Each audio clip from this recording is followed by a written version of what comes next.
Hey y'all, let's talk about breakdowns.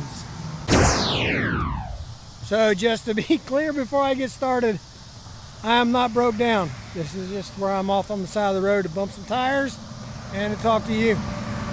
But I did have a breakdown yesterday, and it got me to thinking what all kinds of different breakdowns that there is and what's everyone's experience on having those breakdowns. Now, over the years, I've been broke down for a lot of different reasons. Some companies with not so good equipment. I've had them in towed because the motor went out. Last year, I had a brake chamber go out on me when I was running Stanton out there. There's a video on it out there, I'm sure, that I did. Had brake chamber go out, started smoking, but since it started smoking, they have a policy inside that if you have a brake chamber and it actually smokes, you got to tow the whole unit.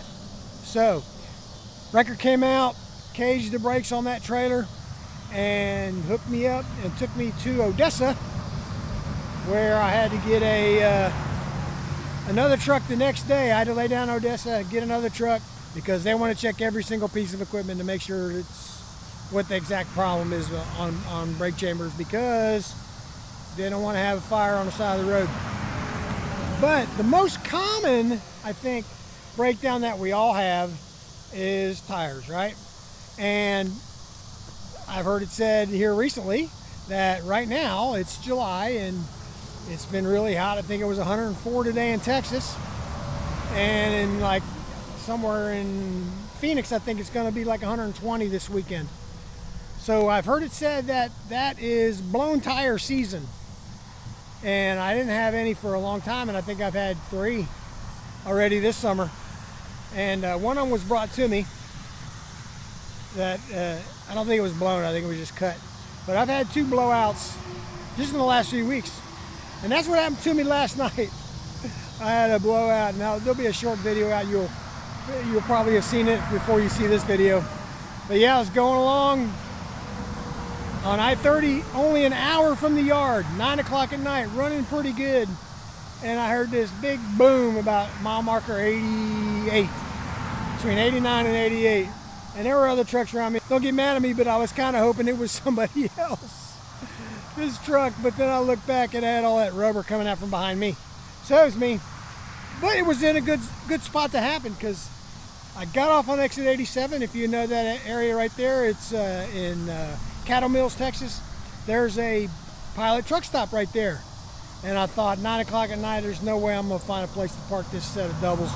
But I pulled in there, and there was a spot right up near the front where I could pull around, and the tire man could get in there. And my good fortune was right next door to the Pilot is a Southern Tire Mart.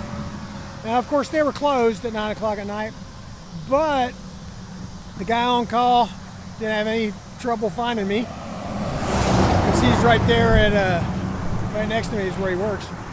So only a couple hours for that, and I was on my way back. I was running really late, but I still had plenty of time on my clock because they got me done pretty good. But what I wanted to talk about mostly is, what is your experience with the average time sitting on the side of the road or broke down somewhere waiting on a service truck or a tire truck? Now, I've said over the years, a blowout tire going down the road, you find a place to park, it's average about 3 hours from the time you get pulled over and call it in to the time they get there and get you going again. 3 hours. I think that's average. At least it has been for us. And it's even easier now with these national accounts. You don't even have to sign a paperwork anymore. You just go. So 3 hours for a tire, I think, average. Now, I think maybe I did a video on this, I don't remember, but I might have talked about it. The other one I've had this year was at Rockport, and it's the one he had brought me. It was cut, and it was going down. It wasn't even flat yet, but it was going to go down, and I knew it. So, of course, where Rockport exit is 98 on I-30 in Arkansas, at the 97 is a Love's. And I've had this happen to me years ago before. The shop told me, go into the Love's. They got a tire shop right there. And so I went in there. They said there's one guy ahead of me. Something simple, but it's still at the tire store, at the Love's, it took me 4 hours to get out of there. And I ended up having to lay down because of that, because I was still 5 hours from the yard, 4 hours waiting for the tire fixed, and I laid down in Shreveport. That's as far as I could get going back. So it almost seems better that if you got to have a tire blow, have it fixed out on the side of the road, because the road call is going to take less time than if you actually go into the Love's especially. Tell me what you think. What's your average time for breakdown? What kind of breakdowns have you had over the years? Tires, I'm sure, are the most common. Tell me what your experience is with your company, to how fast it takes to get done and get on the road. Let me know in the comments.